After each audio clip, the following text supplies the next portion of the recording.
Alright everyone, welcome back to another rainy day here in All the Mod 6. I hope everyone's doing great. I know that I am. We're hopping back into our game save, and we have done a bit of stuff off camera, more so on stream than anything else. If you are interested in catching a stream, we do stream over on Twitch every Monday and Friday at 4:30 p.m. Eastern Standard Time, but it's not always guaranteed. Sometimes we do switch it up and stream other days of the week at different times. Just depends on what my schedule allows for. And I typically will announce those over on our Discord. So if you do want to join the community, that is linked in the description down below as well. Or honestly, just follow over on Twitch. You should get the notification whenever we go live. So guys, let me show you what we have done just a little bit before we get into the main bulk of today's episode. So we have our tools up and going here. So we have all the different, oh, look at this guy. What are you doing? Get out of here. So we have all the different Aldemodium tools up and going here. So we have our sword or our blade with 81 damage. We do have an alloy pick. We do have the shovel. We also do have the axe. Now we can combine these to be a paxel. If you guys are not aware of what that is, I'll show you. A paxel is a combination of all four of those tools with some additional alloys in there, just to mix it up, you know. And it's nice, but I'm like, I don't know if I necessarily want it to be all together in one. I kind of like having them separate for the time being, so we're going to leave it like that for the time. And as you can see, we've done a bunch of enchantments on all these boys. I mean, everything's enchanted. I mean, our bow, all of these, our armor is all enchanted. This even has, this jetpack's even enchanted, so we've done a decent amount of enchanting, and we have upgraded so we can get crazy enchantments now with these end shelves from Apotheosis, which is the mod we will be getting into a little bit farther down the line. Not right now. But this allows us to bump up these different aspects of enchanting, which is awesome. So we throw this in here, and we can get some crazy things. Now, on this base leather boots, it's not going to be anything crazy. So I'll just put them in here for the time being. But if we take a golden sword, let's say, I think this should work with a golden sword. Not really. All right. I think we would have to have one of these guys realistically be in there, but you can get some crazy good enchantments on your things. I mean, as you can see here on our alloy axe, we have looting, what is that, 7? Yeah, it goes up pretty high here. So pretty cool stuff, pretty cool enchantments. So that's pretty much one thing. We also did get some maybe additional charms here. I don't recall what all we have shown on or off camera. I think we've already shown all of those. It does get a little bit confusing at times on what we were standing at in the last episode. You might see some building materials here because, well, we've done quite a bit of building. That is right, quite a bit of building here. So let me take you over and show you this awesome project that we actually got up and going. Now, you guys might recall we had an outline there in a previous episode. I said, don't worry, it's going to be for a future project. Well, this is the future project that I have spent hours working on. And again, check it out over in the stream. I typically do a lot more building over on stream than I will on camera. It's unfortunate that it's such a rainy day here. But yeah, this is our main entryway into our kingdom, and we do have a trader here. Look at that. It's the main entryway into our kingdom, and we also have a trader who is already utilizing it. That's actually not bad. A sword with 45 emeralds, and you can get Bane of Arthropods, Mending, Looting 5, Unbreaking 5, and Fire Aspect. Not bad if we were still kind of early game, but I mean, our gear is already pretty good, so thank you, but no thank you, Sir Trader. And let me show you guys what it looks like from the outside. So let's go into hover mode on our jetpack here. And boom. That is correct. Look at this awesome entryway that we have going here. I really wish it wasn't raining. We'll have to come back when it's not raining so much. But yeah, I really wanted to have something like this to signify where our kingdom was. And the coolest thing about it, I'm just going to take this off for the time being. So we have this awesome, actually I should put the hover mode back on. We have this awesome bridge across. Well, you pull this chain, and that is right, it retracts back into each tower. That is right, it's so cool. So we can have it wide open like this if we need to have ships come through. Theoretically ships, obviously we don't have any ships coming through.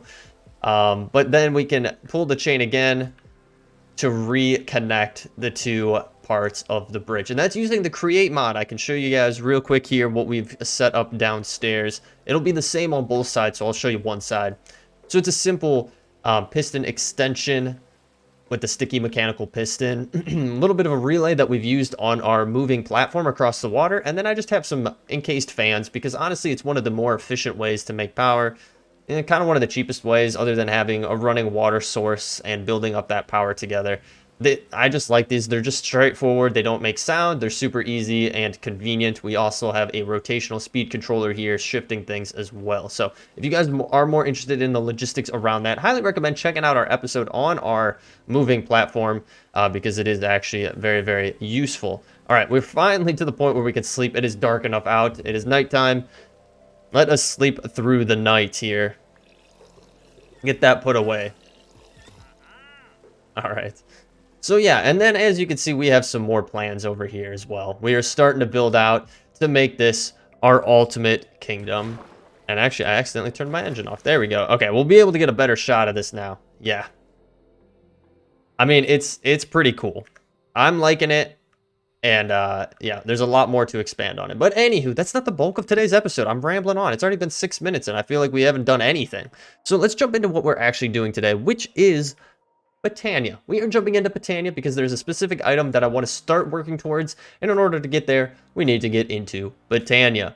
So it's not the newest mod, that is for sure. It's been well used over the past couple of years, I would say, that it has been around. It is an awesome mod, and it is a fun mod, in my opinion. So in order to get started, we need to go to the Botania page here. Now, there's a lot of things here. Don't let it overwhelm you. But your main thing that you're going to want to start off with is probably getting your Lexica Botania. Now, it's the 410th edition. I don't know how accurate that is, but we do need a book. So let's get a book going here, get some paper going. Never have enough paper. I do have enough stuff for books now, though, which is actually relatively nice. So we'll get a book, and we will get our Lexica Botania going. We still have that little glitch where, for whatever reason, it does not show the output item. But as you can see, wow, we are holding this book in a very weird way. But we can open it up, and this is going to be your complete guide to Botania. So if you are new to Botania, highly recommend getting this book going right off the bat. It'll also show you your unlock progress as you progress through the mod itself, which we're going to utilize. So, the basics. I mean, we could go through Welcome to Botania, but you guys know what it is. This isn't a step-by-step walkthrough of it. If you do want to read any of that, though, feel free to pause the video at any point and read through it. Now we obviously have the book itself that it talks on, and then it starts getting into other things that we are going to actually be working with. Now, the first thing that I want to get up and going, other than the book, obviously, is going to be some of this. Oh my gosh, I'm already losing it right here. Floral fertilizer. Now this is very, very easy to make. All you need is bone meal and then white dye, which is from bone meal. So all you need is some bone meal. So let's get some bone meal up and going here. We'll get a good amount of that. We'll take that and we will convert all of that into some white dye and put that in there. And we should have everything that we need to get a good amount of floral fertilizer. Now, along with this floral fertilizer, we're also going to want the flower pouch. Now, I'm going to look for this one because honestly, I'm not going to find it in that big jumbled mess there. So we do need, it looks like, an actual flower. So first and foremost, I'll show you guys how this works. Oh, actually, no, is this one right here? No, that's from BYG. So this is our spot that we have set up for Botania specifically. Now you can take this floral fertilizer and you just hit the ground with it, just like so, and it's going to get some flowers spawning in here. Now I'm going to take one of them and I'm going to hop back over so we're a little bit closer to our base so I can use my crafting grid. That is the one downside to this, is we do need to be relatively close for this to work. We should have everything we need because I should be able to take this and put it there and it work. It really doesn't work? Does it have to be? This is from Botania though. I'm so confused. Yeah, as you can see, it's not letting me select it.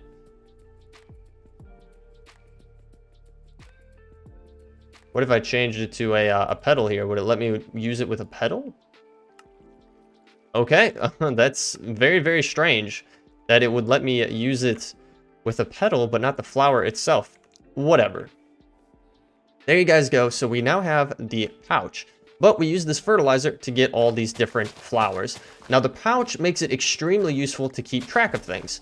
So we've picked up quite a few here, and there are quite a few different colored flowers. I think it's one per type of color that is already within Minecraft. So magenta, blue, purple, light blue, white, gray, brown, so on and so forth. So there are quite a few, and it can be hard to keep track. So what this does is it automatically scoops up all the flowers for you, which is really convenient.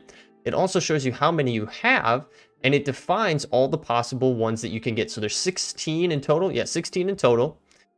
And the ones that we don't have thus far, it shows as being 0. So we don't have these boys just yet, which is fine. We will get them, and we'll keep going with this. So I'm going to do this for a little bit. I'm going to get something set up and bring you guys back once we're ready for our next step. All right, so we are ready for our next steps here, which is jumping into petal duplication or flower duplication, which, again, I'm sure some of you are probably already super familiar with this, but let me run you through what it is and show you a little setup that I have going. Again, I won't take claims that I was the original maker of this setup, but it's something that you can get up and going in this mod pack that makes it super easy to do petal duplication. So we'll just show it with one of our flowers. Let's start with the yellow one because that is probably one of the ones we are struggling the most with getting here. So we'll take this, and as you see, we can just put it in here and get 2 petals. So we'll take this, and what you can do with these petals is then plant them down. Now, you don't actually see anything other than those little animations that you're seeing sparkle there. You take a little bit of bone meal, and we'll have our shears with us as well. But you can plant it, and you get these double tall or just tall yellow flowers. So if you guys remember, the ones that we were getting before were just the small ones, the 1 block. These are the 2 block high ones. So you can take your shears, cut them just like so, and then you can take these and you get 8. So we went from having 2 to 8. So it's actually kind of like, what? It's 2 to 4, right? It's a 1 to 4 ratio, 1 to 4 ratio. That's what it is. So 1 to 4 ratio on these, and it's actually very, very easy to automate this. So I have a setup right here, just 2 dispensers hooked up to a redstone clock. Now you might see it's a little bit laggy in this area, or at least I can feel it on my end. It's because of this redstone clock. Honestly, I wouldn't recommend keeping this up and going for a long period of time because it's just going to cause a lot of lag. So as you can see, I have it hooked up to these 2 dispensers here. I have it set as 1 duration, 2 delay, and a power of 15. I don't think the power much matters. They're hooked up to the dispensers. If you do hook this up, there will be a sound for the dispenser, so I highly recommend using your muffler to turn it off. As you can see, we turned it off here, but if I undo it, yeah, I don't think anyone wants to hear that all day. So it's very easy. All you got to do, you put this in here. It's going to place down that, and then you use that, and then all you got to do with the bone meal in one, with the petals in the other, take your shears, and there you go. Easy peasy duplication of flowers and petals. Now, the petals do not stack within the actual flower pouch itself. I don't even think that these tall ones do either, if I'm not mistaken. Yeah, these ones don't even go to the flower pouch, which is a little bit of a bummer. I wish it would do that. But from here, we're going to move on to our next step, which is the petal apothecary. So let me get that set up and we'll be right back. All right, guys, so we're ready to move on to our next step, which is the petal apothecary. Now, as you see, I did end up breaking this just because, again, lag and everything. I do also want to mention, I was thinking as I was going through this process, there's other ways that you could fully automate this. So you don't have to have any manual interface to it, but realistically for what we're using it for, it's fine to have it like this. It's just a slight manual process in terms of using your shears to actually get the flowers once they are bone mealed. And then obviously you would then need to have a collector to collect them and then convert them into petals and so on and so forth. So again, you could automate it. There are ways, but for what we need it for, it's fine. So this is the petal apothecary. It is very easy to actually make. Let me just pull it up here. Ooh, if I could spell.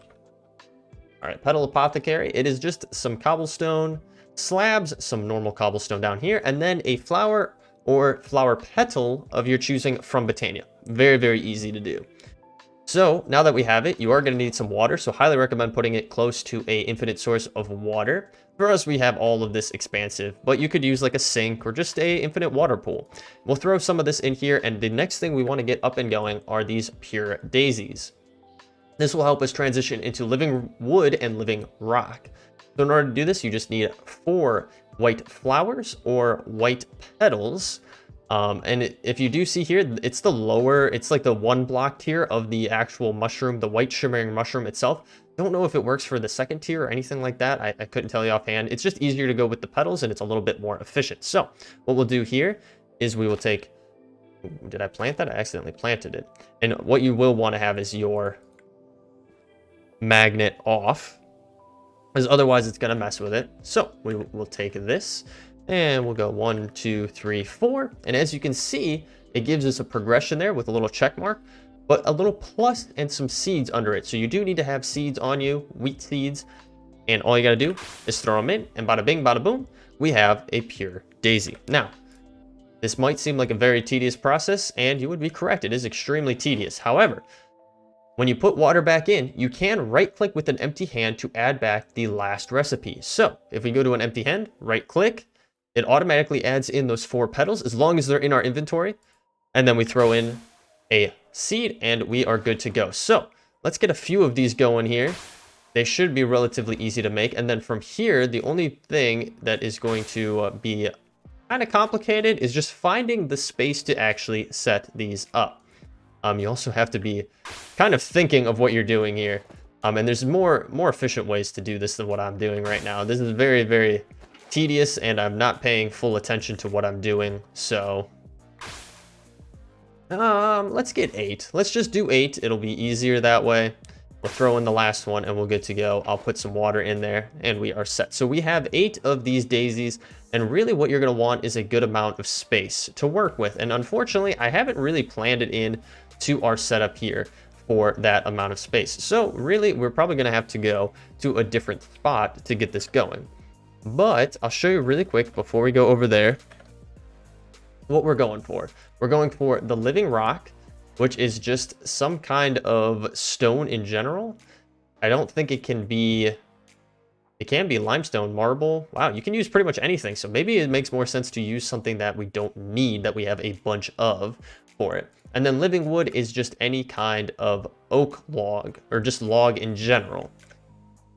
So I'll show you real quick how it will. I don't want to put it on this because it will ruin this nether rack, this overgrown nether rack. So let's go over here closer to our wall. And what we can do is set these up. So we'll place one there, leave 2 spots in between, right? Yep, 2 spots, leave another 2 spots, and there you go. And then we could set even more up, but that should work for now. Let's bring out our dank null here and we'll grab some stone. Now we do have normal stone on us, but like I said, if we can use any kind of stone, maybe it makes more sense to use something different. We could try some weathered limestone, and then what logs do we have? We do have some dark oak. So let's see if these will work. Yep, you are already getting the animations on there, which is perfect. We'll do 3 of these, just like so. And then finally, we'll do some logs here on the end. And once you have these little white animations, that means that it is doing its job. Now, this is going to take a hot minute to happen, so I will bring you guys back once we start seeing some changes here. This definitely took a little bit to get going, but as you can see, it's starting to shift over to the living rock and then the living wood, just like so. And it does go in the order of which you actually placed it, which is pretty cool. So we can easily then use our ore excavation to pick those up, and we will pick up our living wood. I could use my axe, I just don't have it on my inventory right now.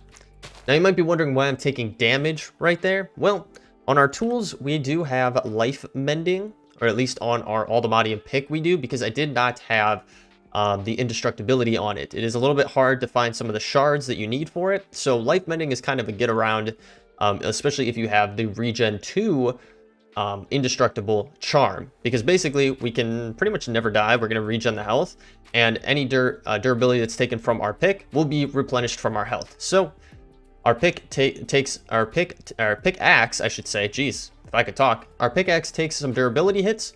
It steals from our health to actually fix it. Our health is replenished infinitely by our Regen 2 charm. So, but we do need a decent amount of this stuff up and going. That is why it's definitely helpful to have a good amount of these pure daisies going. Otherwise, you're going to be hanging out for quite some time waiting for all of this to get done. So I'm going to take some time. I'm going to get this up and going, and then I'll bring you guys back once we're at a better spot. All right, guys, so on to the next thing. I've gotten a little bit of materials here. Not too much, but just enough to get us going. I'm actually going to dump off some of these seeds that we don't need right now and some of this additional stuff. But the next item that we are going to need is going to be, going back to the basics here, the Wand of the Forest. You don't need it like this very second, but that's the next step we're going to take here. It's pretty straightforward. You do need these living wood twigs as well as 2 different petals or flowers from Botania, and this will dictate the color that shows on your Wand of the Forest. And it says it right here, determine the colors of the wand. So first, let's get the twigs going. Now, unfortunately, you don't get as many twigs from the living wood as you would from normal wood, so do keep that in mind. So we got those going, and my favorite color is purple, so we are going to go with purple flowers. And there we go, we have our wand. Now it is in binding mode. I believe we can change this. Yep, binding mode and function mode. Now we're going to set this to the side just for a second here, because we are going to move on to the next item that we are going to need, which is not that. It is going to be an Endoflame, because we are going to get into some mana manipulation, or mana generation, I should say, into a mana pool. So it's very straightforward. You just need your petal apothecary, some brown, light gray, and red, and I believe you need a seed as well. So we'll take this. Oh, already got water in there. Don't even need water. So let's get this, and this. We'll take that, and we'll take that off of here. So we'll go 2 brown, 1 light gray, 1 red, and we do need some seeds, which I should have on me. And bada bing, bada boom, we have our Endoflame. Very, very easy to do. I'm going to make up a couple more of these real quick. All right, we are moving right along. I did end up getting 20 Endoflames up and going. Again, very, very straightforward to get. Now, the next thing we're going to want to move on to is actually getting some items that will actually capture the mana from these Endoflames. So we're going to want a mana spreader. We're actually going to want a couple of mana spreaders, and we're also going to want a mana pool, which is very straightforward. So let me hop into my crafting table here, because unfortunately we are too far away from our base to actually use this. As you can see, not in range. So we'll have to deal with that in a little bit later, trying to figure out how we can extend it even more without consuming too much power. But anyway, let's continue on here. So we're going to want some mana spreaders here. We're going to want a couple of mana spreaders here. Actually, we have enough just to get 4, which is exactly what I wanted. And then we're going to want a mana pool. Now, your mana pool, you're going to want to place roughly in the middle of where you want your centralized location for mana production. So I'm going to place it right here because I'm an idiot and I made this 6 wide instead of 7. I know I could bump these out a little bit more, but it is what it is. It's fine. So then from here, I'm going to place this, and I think we're still at a fine distance. I believe we can do this if we place these just like so. I don't have enough grass right around here. I might be able to put it more towards the middle here, but I'll have to kind of consider that. Do I have any more of that overgrown in my dank here? I think I might. I do have some more of that. Okay, cool. As unfortunately, we are going to have to place some more of this down so that our Endoflames can actually power this bad boy, and we could fix this down the line to make it look maybe a little bit nicer than what we're changing it to be here. So, but with that being done, now we can take our Wand of the Forest. I believe we can link these. As you can see, they're lining up there. We don't want that, so we'll click that. I think we'll click. I think we gotta click that, and then click on that. This. There we go. Now it's focusing properly. So you shift and shift click, shift click and shift click, shift click and shift click, just like so. Now they're all facing towards our mana pool, but they still need some way of actually getting the mana. Now we're actually going to probably have to do the same over here as well to have enough space for our flowers. So let's get these planted down. I believe our flowers will be fine on top of this. And I think there's enough space here. We'll actually move this last one here. Again, there's us taking some damage just from how that is. What can we do here? Maybe something along the lines of this. I mean, it looks a little bit more natural when we just kind of have it doing its own thing anywho, so. All right, grab that. We'll throw that down there. We'll throw that over there. Give us a little bit more space for our Endoflames. So we'll place these bad boys all through here. 1, 2, 3, 4. And there should be 4 for each one. I think this is in close enough proximity, but we really should probably just make this... Ooh, that's not going to work in the way I want it to. It is what it is. All right, get those placed down here. I have enough left over. In order to get this, you actually have to silk touch it in the... Oh, that guy changed over. You have to silk touch it in the nether. So just keep that in mind if you are trying to pick up some of this overgrown netherrack. Do we have 4 there? That's 3. I'll put a 4th one right here. That's fine. So we'll get 4. Did I overcalculated? I'm an idiot. It should be about 5 per. So we could put one there. I don't know. Could we put another one over here? Maybe so. If I get rid of this, and we'll put it here. There's the 5th one for that one. There's the 5th one for that one. And then we got to figure this one out over here as well. Which I guess we could just put it all behind it. 1, 2, 3, 4, 5 maybe. I think that'll work. And we did pick up all of those paved items there. So let's grab those and place them back down. I think that was it, just the 2. Actually, nope, there's a 3rd. Okay, there we go. So 1, 2, 3, 4, and then 5. We'll put 5 like that. So those are all set. Oh, there's some over here. I didn't even realize. How did these get over here? Interesting. Okay. But that should be okay for now. Oh my gosh, it's wigging out. So the way that we do this then is pretty much these Endoflames need to be fed with some energy. And the best way to do that is coal. Coal power is going to be your friend with this one. So come back over here. Let's grab a little bit of coal here. Now, realistically, blocks of coal would be your better bet, but we have to do what we can at the time being. Now, there are ways to automate this, and we will get into that in a different episode or on stream. But I basically just wanted to get going here on setting up our Endoflames. So there you go. As you can see, we can throw some coal all over the place here. And as long as your magnet isn't on, again, keep in mind, if you have your magnet on, it's going to mess up this entire process. So make sure to turn it off. Otherwise, you're going to be in a bad spot. So as you can see, it is generating some mana as per this nice little particle effect here. And it is slowly but surely filling up our mana pool. Now, if you take your wand, you can hold over it and see just ever so slightly that there's a little blue line to the left there. That is our mana slowly growing from our Endoflames. And yeah, it's growing there. And you can see even in the pool itself, there's some mana accumulating. So this is the way to do it. Now, what you can use are droppers and then have it set up to automatically drop them. And we could set those up in like the corners here, maybe like set one up behind here, set one up over here as well. That probably would be our best bet to actually do. Did I place all my Endoflames? I did, right? Yeah, because I placed them over there. I was like, oh, this looks a little bit short here, but no. And these do last a decent amount of time. I mean, you will have to go back through and give it a couple more every so often, just like so. But this will generate mana and then allow us, oop, I accidentally picked one up there, allow us to progress with Botania, getting into our next thing. And eventually progressing towards what I really want out of Botania. But that is going to take a little bit of time to get there. We do need a decent amount more to even get to that point. And we can even look at our book here and show the progression of what we're doing. If we go back, there's a bunch more items here around different ways to generate mana. And I could even show you really quickly, since we have just a couple of minutes here before we got to wrap up the episode. It's something that you can add in to help with your Botania build. If I could spell. Black lotuses. Now these you will find out in the world. And they are extremely useful for mana generation.